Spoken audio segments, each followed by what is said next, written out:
Sir, मैं आपके माध्यम से माननीय मुख्यमंत्री महोदय से जानना चाहता हूं कि एक तो ये जो 47 सरकारी आवास खाली पड़े हैं, क्यों पड़े हैं, क्यों अलॉट नहीं हो रहे हैं। सेकेंडली, जो ये 4 मकान बन रहे हैं स्टेट कैपिटल में, केवल मात्र 4 मकान बन रहे हैं, तो यहाँ पे दूर दराज क्षेत्र से पूरे हिमाचल प्रदेश से कर्मचारी भाई जो है वो ट्रांसफर होकर आते हैं, अपनी सेवाएं देते हैं, उनको आवास मिलता नहीं है। तो सरकार जो है कोई नए मकान बनाने की, कोई कॉलोनी डेवलप करने की बात सहमत रखती है, एक चीज। दूसरी बात मैं ये जानना चाहता हूं कि जिन कर्मचारियों के, जिन अधिकारियों के अपने आवास हैं और लाखों रुपया वो किराए का ले रहे हैं और सरकारी आवास में रह रहे हैं, क्या उनके ऊपर भी कोई कार्रवाई होगी। तीसरा, इन्होंने कहा है कि नियम 8 के अंतर्गत हम जो है वो हेडॉक बेस पर जो है वो अलॉट करते हैं मकान जो है, लेकिन एडॉक बेस पे नहीं होते हैं, वो परमानेंट रहते हैं। जब तक उनकी सर्विसेज होती हैं तब तक वो सरकारी आवास में रहते हैं। चौथा, जिन विभागों के पास 2 मकान होते हैं उनको ये जनरल पूल में ट्रीट नहीं करते।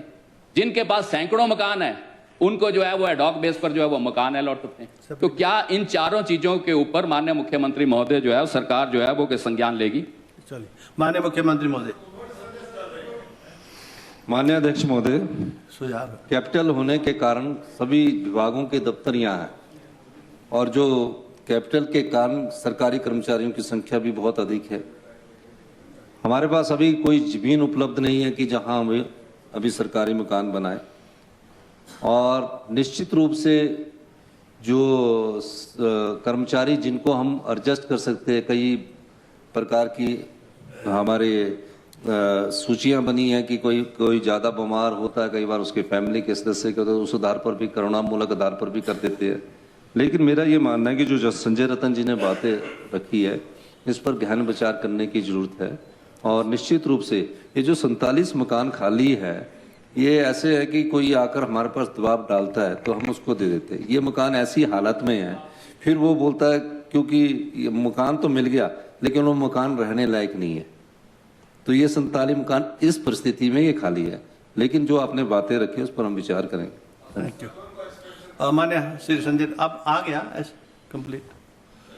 मान्य श्री संजय रतन जी। सर, मैं आपके माध्यम से माननीय मुख्यमंत्री महोदय से एक बात और चाहता हूं। जो पूल अकोमोडेशन होती है उसमें जो एयरमार्क मकान होते हैं, मंत्री के मकान में अधिकारी रह रहा है, अधिकारी के मकान में जज रह रहा है और जज के मकान में जो पत्रकार रह रहा है, तो क्या एयरमार्क भी मकान किए जाएंगे। मान लो कि हमारे पास इतने मिनिस्टर बनने हैं तो उनके एयरमार्क होने चाहिए, चेयरमैन इतने बनने हैं तो उनके मकान एयरमार्क होने चाहिए, चीफ सेक्रेटरी का मकान एयरमार्क होना चाहिए, डीजी का मकान एयरमार्क होना चाहिए, क्लास 1 अफसरों के मकान एयरमार्क होने चाहिए। हर कोई किसी के मकान में दबाव डाल के मकान ले लेता है और जब अधिकारी हमारा ट्रांसफर होकर यहाँ आता है तो उसको जो है वो सड़कों। पिछले दिनों मैंने डीजी साहब को फोन किया और डीजी साहब का मेरे को रिप्लाई आया है। इसमें 15 अगस्त 13 में था और हमें जो है वो लंदन से फोन आ रहे थे, कनाडा से फोन आ रहे थे कि अगर वहां पे झंडा लहराने के लिए आप लोग वहां पे मुख्यमंत्री के साथ गए तो हम बम से उड़ा देंगे। मैंने रात को 10 बजे डीजी साहब को फोन किया तो डीजी साहब का रिप्लाई मुझे आता है कि मेरे पास गवर्नमेंट अकोमोडेशन नहीं है और मैं खाना खाने के लिए बाहर जा रहा हूं, बाहर से आ रहा हूं, इसलिए मैं आपका फोन पिक नहीं कर पाया आधा घंटा। तो जब डीजी जो बन गया है, अगर डीजी को एयरमार्क मकान होगा तो उस मकान को जिस दिन डीजी ने टेक ओवर किया उस दिन उसको मकान मिल जाना चाहिए। तो ऐसे जो हमारे अधिकारी, कर्मचारी, हमारे मंत्री, हमारे चेयरमैन, क्या भविष्य में ऐसे उनके लिए एयरमार्क मकान रखे जाएंगे, ये मैं माननीय मुख्यमंत्री महोदय से जानना चाहता हूं। Air marking